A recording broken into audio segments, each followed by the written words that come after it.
할렐루야. 6월 7일 말씀 묵상을 함께 나누겠습니다. 말씀은 시편 13편 1절로 6절입니다. 제가 말씀을 봉독하겠습니다. 여호와여, 어느 때까지니까 나를 영원히 잊으시나이까? 주의 얼굴을 나에게서 어느 때까지 숨기시겠나이까? 나의 영혼이 번민하고 종일토록 마음에 근심하기를 어느 때까지 하오며 내 원수가 나를 치며 자랑하기를 어느 때까지 하리이까? 여호와 내 하나님이여, 나를 생각하사 응답하시고 나의 눈을 밝히소서. 두렵건대 내가 사망의 잠을 잘까 하오며, 두렵건대 나의 원수가 이르기를 내가 그를 이겼다 할까 하오며, 내가 흔들릴 때에 나의 대적들이 기뻐할까 하나이다. 나는 오직 주의 사랑을 의지하여 싸우니 나의 마음은 주의 구원을 기뻐하리이다. 내가 여호와를 찬송하리니 이는 주께서 내게 은덕을 베푸심이로다. 아멘. 오늘은 시편 13편 1절로 6절 말씀을 본문으로 해서 믿음과 의심 안개라는 제목으로 말씀 묵상을 하겠습니다. 지금 시편 13편의 시인은 2절 3절에서 여호와께 간구합니다. 2절 말씀입니다. 나의 영혼이 번민하고 종일토록 마음에 근심하기를 어느 때까지 하오며 내 원수가 나를 치며 자랑하기를 어느 때까지 하리이까? 그렇다면 지금 시인이 하나님께 원망하는 이유는 무엇이겠습니까? 원수가 조롱한다고 불평하고 있는 것일까요? 아닙니다.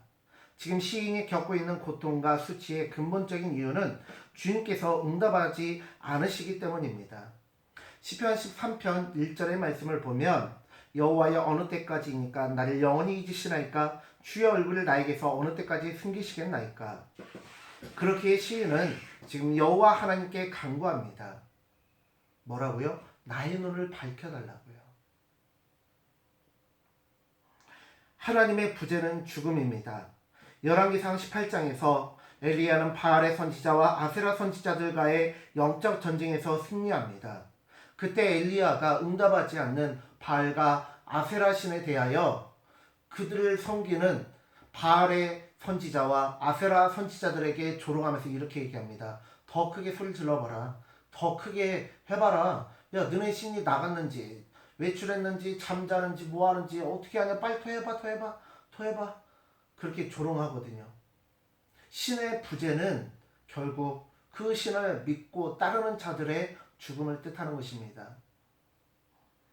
그렇기 때문에 시인은 필사적으로 나를 떠나지 마시고 나와 함께 하시다는 것을 깨닫게 해달라고 간구합니다.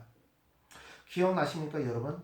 엘리야의 제자 엘리사가요, 하나님께서 보여주셔서 알게 된 아람 군대의 침공을 계속 북이스라엘 왕에게 알려주어서 대비하게 합니다. 북이스라엘 왕, 잘 들어. 이번에는 그 일본군들이 저기 이 88 올림픽 그 올림픽 도로로 쳐들어올 거야. 이번엔 잘 들어. 호남선으로 쳐들어올 거야. 이번에는 여수로 들어올 거야. 이번에는 부산으로 들어올 거야. 그렇게 알려주면 어떻게 되죠? 미리 준비하고 있다가 함정을 파놓든지 뭐를 하든지 해가지고 준비하고 있다가 오히려 알고 있으면 상대편 적을 이길 수 있는 거예요.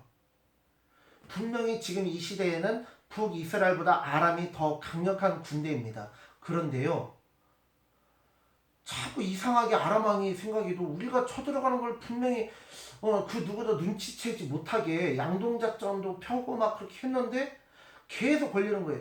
그러니까 도대체 왜 이러냐, 우리 가운데 스파이가 있냐 뭐냐 이렇게 하는데 정보를 풀어서 알아보니까 이 엘리사가 자꾸 알려주더라고요.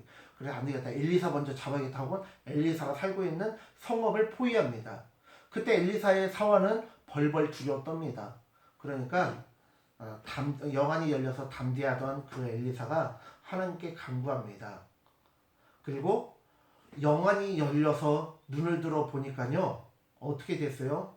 적군보다 더 많은 불말과 불병거가 산 위에 가득하게 있었다라는 거예요.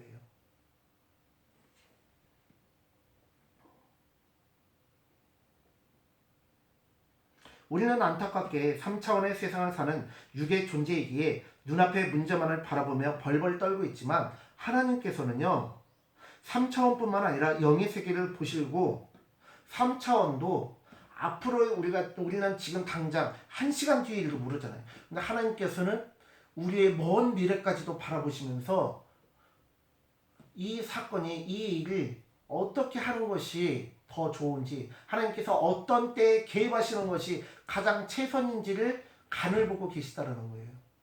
하나님 때문이 아니라, 하나님의 재미 때문이 아니라, 하나님의 영광을 드러내기 위함이 아니라 우리를 위해서 그렇다라는 거예요.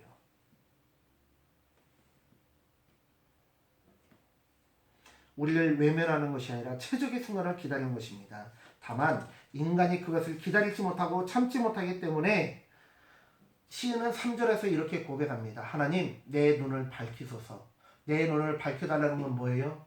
나의 영적인 의심을 거둬달라는 것입니다. 나의 불신앙을 거둬달라는 것입니다. 여러분, 고사성어 중에요, 의심암귀라는 말이 있습니다. 의심은요, 말 그대로 너 다 의심하니? 할 때 그 의심이에요. 그런데 그럼 암기는 무엇일까요? 귀신이 숨어 있다라는 거예요. 무슨 말이냐? 한번 의심하기 시작하면 있지도 않은 귀신이 있는 것처럼 느껴지고 있다라고 믿으면서 벌벌 떨게 된다라는 뜻입니다. 혹시 생각나십니까? 이제 저보다 젊은 분들은 없겠구나. 네. 젊은 분들은 모르겠지만 제 2세대 분들은 아실 텐데 약 20년 전에 정말 기가 막힌 사건이 있었죠. 어떤 사람이 냉동 탑차에 갇히게 됩니다. 냉동식품 같은 거를 나르는 그 냉동 탑차 있잖아요. 그런데 자기가 잘못해서 냉동 탑차에 갇히게 됐는데, 아시다시피 냉장고라든지 냉동 탑차는 안에서는 못 열어요.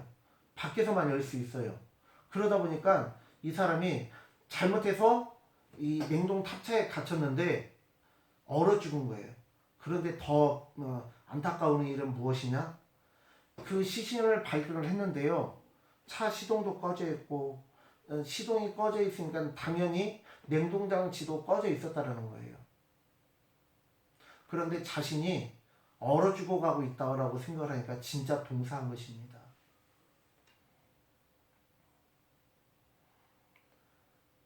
지금 시인은 그렇기 때문에 고난보다 조롱보다 더 견디기 힘든 것은, 그런 것들도 힘들지만 그것보다 더 힘든 건 그런 것 때문에 흔들리는 내 마음이 더 싫다라는 거예요. 그런 것 때문에 내 신앙이 흔들리고, 내 신앙이 아니라 불신앙으로 가는 것이, 믿음이 아니라 불신앙으로 가는 것이 더 싫다라는 것입니다. 그렇게 자신의 눈을 밝혀달라고 간구합니다. 사랑하는 성도님들, 인생을 살다 보면요, 고난도 조롱도 받을 수 있습니다. 그러나 더 중요한 것은요, 우리의 영안이 열려지게 되면 그 모든 것은 사라지고 세상과 나는 강도 없고 구속한 주만 보이게 된다는 것입니다. 사랑하는 성도님들, 영안이 열려서 흔들림 없이 하나님만 굳게 믿으시는 우리 성도님들 되시기를 간절히 축원합니다. 기도하겠습니다. 주님, 우리가 주님의 말씀을 살펴봅니다. 주님, 고난도 힘듭니다. 다른 사람들의 손가락질과 조롱도 힘듭니다. 그러나 그것보다 더 나를 힘들게 하는 것은 흔들리는 나의 연약한 믿음입니다. 주님, 나의 영혼을 밝혀주시옵소서. 나의 눈을 밝혀주시옵소서. 나의 믿음을 굳건하게 하여 주시옵소서. 그래야 흔들리지 않는 믿음이 되게 하시고 담대한 믿음의 사람이 되게 하여 주시옵소서. 감사드리며 예수님의 이름으로 기도드립니다. 아멘. 사랑하는 성도님들, 오늘 하루도 하나님께서 기뻐하시는 믿음에 흔들리지 않는 믿음의 삶을 살아가시는 우리 성도님들 되어지시길 간절히 축원합니다. 샬롬.